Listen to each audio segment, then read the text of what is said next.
Boa tarde, estimadas e estimados colegas. Hoje venho falar-vos de liderança em tempos de pandemia. E começo por vos dizer que sou muito crítico em relação à resposta que a nível mundial foi dada ao coronavírus. Acho que se tratou um vírus que hoje se percebe que é um vírus normal e pouco agressivo, de uma forma sem qualquer justificação e que gerou a maior crise mundial que alguma vez existiu. Provavelmente um dia a história explicará o que se passou e seguramente que apontará pelo menos dois grandes aspectos. A existência de uma poderosíssima força dos mídias a nível mundial e a outra, provavelmente, a falta de líderes fortes a nível mundial. Isto originou o problema que hoje temos. Seja como for, o problema existe, está aí, é grave e, pelos vistos, está para durar. Mas como acontece com todas as crises, existem aspectos negativos, e são muitos e gravosos, e existem também aspectos positivos. Um dos aspectos positivos foi exatamente o acelerar de um conjunto de tendências que já eram evidentes na forma de funcionamento das organizações e que, com o surgimento do coronavírus, se aceleraram de uma maneira muito elevada. O caso da digitalização de processos e de ferramentas, tudo isso que teve um aceleramento enorme, e também o caso de novos processos de trabalho, entre os quais o trabalho remoto. As organizações não voltarão nunca mais a ser aquilo que eram antes da existência do coronavírus. Se as organizações não serão as mesmas, os líderes também não podem ser os mesmos. Vivemos, aliás, tempos estranhos, tempos exigentes, e quando temos tempos exigentes, precisamos, no mínimo, de líderes resilientes. Entrando agora na liderança, dir-vos-ia que abordar a liderança em tempo de pandemia era um tema para estar a falar um dia e não apenas poucos minutos.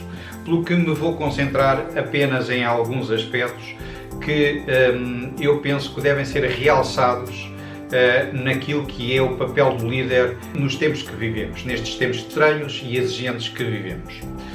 O papel do líder, na minha opinião, e neste aspecto, nós podemos abordar em 4 grandes papéis e em 4 grandes competências.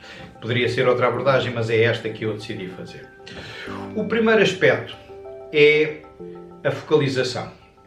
Todos nós sabemos que em tempos de crise há tendências para a distração e para a desfocalização. Compete ao líder focar as pessoas no negócio.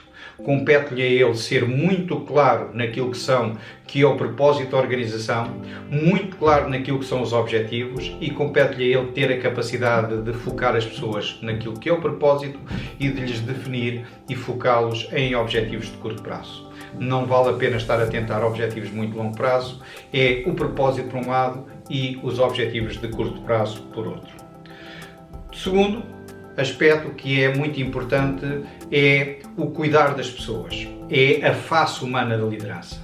Todos nós sabemos, e sabemos-lo bem, que as pessoas estão frágeis. As pessoas olham para o líder como alguém que os pode apoiar, e o líder tem que ser genuinamente alguém que se interessa e que cuida das suas pessoas. Um líder que não apoia as suas pessoas, um líder que não cuida das suas pessoas, falhará seguramente em tempos de crise. O terceiro aspecto, que é também um aspecto muito importante, é o de estar no mesmo barco, é o de resolver problemas, é o de estar presente, é o de participar, é o de contribuir para as ações do dia-a-dia. Tem que estar presente, o líder tem que estar presente. Tenho muita dificuldade em aceitar um líder que a equipa está toda ela na fábrica a trabalhar e ele está a 200 ou 300 km de distância a trabalhar online a partir de casa. Tenho muita dificuldade nisso. O líder tem que estar presente, tem que dar o exemplo, tem que contribuir. É fundamental. O quarto aspecto é o aspecto da gestão da mudança. O líder tem que estar muito atento àquilo que está a passar à sua volta, tem que ter um espírito aberto e uma forte orientação para a mudança e tem que ter a capacidade de tomar decisões rapidamente e de as implementar rapidamente. Não chega só fazer bons planos. Tem que ter a capacidade de ser mais rápido que os outros, de tomar decisões e de as implementar com grande rapidez. O sentido de urgência é aqui fundamental. E o espírito, a capacidade de transformação é também, e a capacidade de estar atento a oportunidades é igualmente importante. É este o quarto aspecto. Para terminar, apenas referir as 4 competências que o líder tem ou deverá, na minha opinião, reforçar durante este período de grande exigência. Em primeiro lugar, a capacidade de focar as pessoas naquilo que são o propósito e os objetivos da organização. É fundamental. A capacidade de focar e de galvanizar as pessoas é fundamental. Em segundo lugar, a face humana da liderança, a humanização da liderança, a autenticidade, a preocupação de estar perto das pessoas, proativamente perto das pessoas e de os ajudar nesta época em que eles estão frágeis. Em terceiro lugar, a capacidade de gerir a mudança, de transformação e de o fazer não de uma forma pausada, mas de uma forma muito rápida e com enorme sentido de urgência. Como diziam na empresa farmacêutica onde trabalhei muitos anos, nós temos que ser mais eficazes e mais criativos do que os outros, mas principalmente mais rápidos que os outros. E, portanto, o sentido de urgência é fundamental e deve entrar na cultura das organizações. E, por último, a resiliência. A resiliência é absolutamente fundamental porque nestas épocas de crises umas vezes ganhamos, outras vezes perdemos. Há decisões que se verificamos que são corretas, há outras que verificamos que são erradas. Temos que continuar a tomar decisões. A resiliência é a capacidade que algumas pessoas têm de se levantarem depois de terem caído.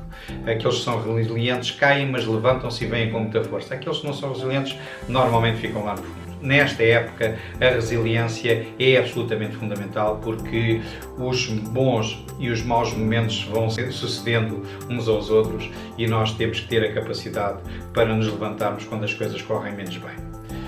Fico por aqui por hoje. Muito obrigado. Voltarei daqui a uns dias.